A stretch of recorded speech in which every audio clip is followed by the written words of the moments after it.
বন্ধুরা দেখে নেব যে আগামীকাল অর্থাৎ 30শে মে আপনাদের দিন কেমন যেতে চলেছে। একটি ট্যারো কার্ড নেব প্রথমে।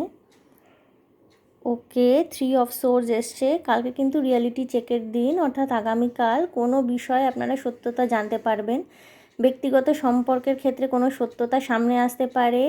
কর্মক্ষেত্রেও যে কোনো ধরনের সত্যি, যেটা আপনি অনেক দিন ধরেই সত্যির সন্ধান করছিলেন, সেই সত্যি কিন্তু সম্পূর্ণভাবে আপনার সামনে আসবে এবং আপনি কিন্তু নগ্ন সত্যিটা জেনে কিছুটা দুঃখিত হয়ে যেতে পারেন, আপনার মনও কষ্ট হতে পারে, কিন্তু আপনি কিন্তু ফাইনালি মুভ অন করতে পারবেন। আমি দেখে নেব একটি ওরাকল কার্ড নিয়ে যে আপনাদের ডিভাইন গাইডেন্স কি দেখে নেব। ওকে, আ টাইম ফর হিলিং ব্লাসমিক মুন, অর্থাৎ আগামীকাল কিন্তু আপনাকে অতীতে যা সমস্যা যা কিছু লেট গো করতে হবে, ভবিষ্যতে তাকাতে হবে।